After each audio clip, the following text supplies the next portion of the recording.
很多朋友喜欢玩越野，越野的核心竞争力是什么？不说非承载式车体结构加全14驱加3把锁什么的，无论车企如何标定，其实就是为了解决两个问题：牵引力和附着力。只要把这两点搞清楚了，越野能力自然就上来了。近日，比亚迪综合越野开发中心首次对外公开，相比室外越野，它的出现并不是为了减难度的，而是为了加难度的。它有着12000平米的专业越野场地，覆盖多种极限地形，室内就能玩转极限越野。而为了测试仰望 U8 的越野极限在哪里，比亚迪综合越野开发中心更是直接把天门山45度坡台阶搬了进来。而网友看完测试视频直接炸锅了，有人直呼颠覆认知，有人调侃传统越野该慌了，更有不少越野老炮感慨中国电驱越野真的站起来了。大家好，欢迎来到星球热点，国际大事从不缺席，舆论场中抽丝剥茧，聚焦独家中国资讯，点赞、订阅加小铃铛，带你用不一样的视角读懂中国故事。近日，以闯天关、争万境为主题的仰望 U8 2026款越野试炼挑战在比亚迪综合越野开发中心正式开启。先说说这个越野开发中心有多疯狂，占地12000平方米的专业场地，相当于1.7个标准足球场，里面没有花里胡哨的装饰，全是30多套硬核测试工装，直接复刻了全球100多种极限越野地形，天门山天梯、成佛坡、卢比肯小道、虎克之路交叉轴，凡是越野圈公认的天险，这里全1比1搬了进来。更狠的是，比亚迪不是简单还原，而是主动加难度。真实天门山是岩石台阶，这里换成钢制表面，反复测试后磨得发亮，比越野湿滑路面还难抓地。45度可变坡道专门设计成超滑工况，人站上去都站不稳，就是为了把车辆极限逼到极致。以往车企搞越野测试全靠跑野外，受天气季节影响大，想测个极限陡坡得等晴天，找对路段，折腾大半个月未必能测一次，数据还不稳定。比亚迪倒好，直接把世界最难走的路塞进厂房，24小时全天候测试，想测什么工况直接设定。单是天门山天梯项目就已经反复测试了1395次。对此，网友纷纷调侃道：别人测试看天气，比亚迪测试看实力，果然卷自己才是最牛的。而真正让网友破防的是仰望 U8 在这场地狱试炼里的表现。面对45度超滑钢制陡坡、35度天门山天梯台阶，仰望 U8 不仅能慢悠悠正爬上去，还能倒着爬，半坡悬停后再起步，全程稳得离谱，没有丝毫打滑顿挫。要知道，倒爬陡坡对车辆扭矩分配、重心控制的要求比正爬高好几个量级，普通燃油车别说倒爬，正爬都容易熄火流坡，就算是老牌豪华越野也不敢在这种工况下慢悠悠行驶。有越野老炮在评论区直言，玩越野10几年，第一次见车能倒着爬45度坡，还能半坡停住。刚开始以为视频是倒放，直到看了央视报道才信，这技术太离谱了。还有网友调侃，以前觉得越野是硬刚，靠大排量、差速锁，现在看仰望 U8 直接靠科技降维打击，传统越野的脸都被打肿了。仰望 U8 能这么狂，核心靠的是 E4方云辇 P 加 ETCS 2.0 3大核心技术，而这些技术全是在这个越野开发中心经过上万次反复打磨才成型的。尤其是升级后的 ETCS 2.0 全速域路面感知控制技术和传统 TCS 打滑后再纠正的逻辑完全不同，它靠动力学加视觉双识别提前感知路面状态，毫秒级精准分配4轮扭矩，想给哪个轮子多少劲就给多少，从事后救火变成提前防火，再配合云辇 P 加150毫米悬架调节形成15+1种越野模式，不管是碎石路、泥泞路还是陡坡，都能稳稳拿捏。网友对此评价一针见血，传统越野靠机械结构，上限有限，电驱越野靠智能控制，潜力无限。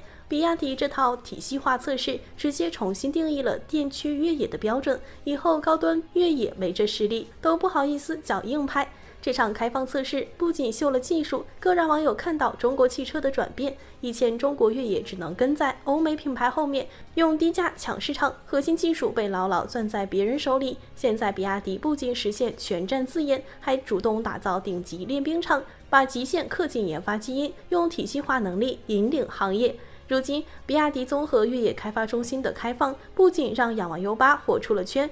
更带动整个电驱越野行业升温。网友纷纷表示，这才是中国高端制造该有的样子，不搞噱头，不玩虚的，用硬核技术、严苛测试说话。从厂房里的钢铁铁门山到未来的山河万里，仰望 U8 用实力证明，中国电驱越野不仅能和传统豪华品牌正面硬刚，更能引领全球越野迈入智能电驱新时代。不得不说，看完这场测试，终于明白为什么网友会一边倒的好评。比亚迪这波操作看似是秀越野技术，实则是中国汽车工业从中国制造到中国创造的缩影。没有捷径可走，只有死磕技术、打磨品质，才能真正赢得市场认可。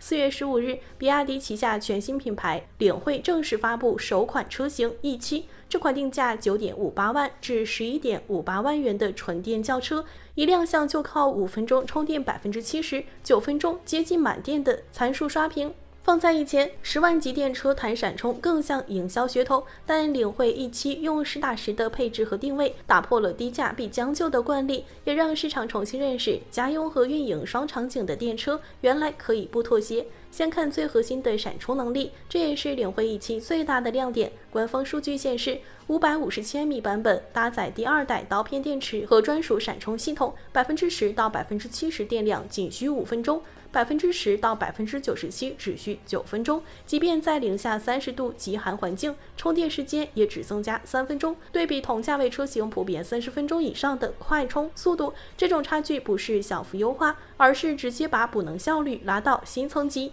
对网约车司机来说，每天能节省超1小时充电时间，按多接5单计算，月增收可达3000元，一年多赚近4万。对家用用户而言，短途出行中途补能，买杯咖啡的功夫就能恢复大半续航，基本告别续航焦虑。不过要注意，闪充并非全系标配，领汇 E7 共5款配置，450千米和520千米版本不支持闪充，只有550千米闪充领先版和高能版搭载，入门版 9.58 万的价格确实亲民，但想体验极速补能，需要多花 1.4 万预算。从实用性能，经常跑长途、有高效率补能需求的用户，直接选闪充版更合适；日常城市通勤、充电方便的用户，入门版也能满足基础需求。空间和配置方面，领汇 E7 也没有因为定价低而缩水，车身尺寸4780毫米乘1900毫米乘1530毫米，轴距2820毫米，属于标准中型车水平。后排纯平地板设计，中间乘客乘坐更舒适。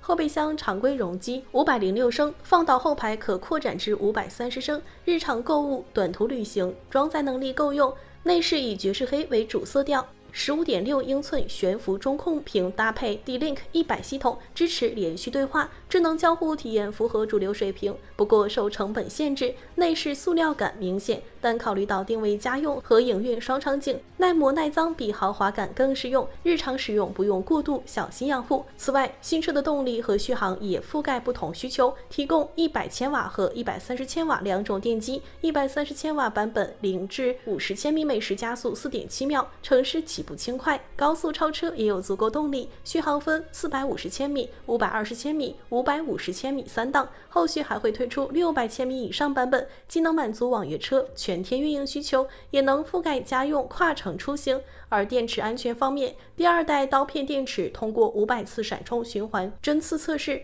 热扩散实验表现稳定，安全标准高于新国标，长期使用可靠性有保障。质保政策区分家用和营运场景，逻辑清晰，但也有明显差异。家用首任车主享3电终身质保，整车6年或15万公里质保；营运车辆3电质保6年60万公里，整车仅1年或10万公里。对网约车司机来说，1年后整车出问题需自费维修，长期使用成本要提前考虑。不过比亚迪供应链成熟，售后网店密集，维修保养便利性和成本控制比多数新势力品牌更有优势，不用担心里程高后无售后可用。对比同价位竞品，领汇 E7 的优势很突出。iONIS、吉利几何 E 等车型价格相近，但没有闪充配置，空间和动力表现也略逊一筹。领跑、哪吒等品牌智能配置有亮点，但供应链和售后体系不如比亚迪完善。领汇 E7 依托比亚迪技术和渠道，把闪充、大空间、长续航整合在10万级价位。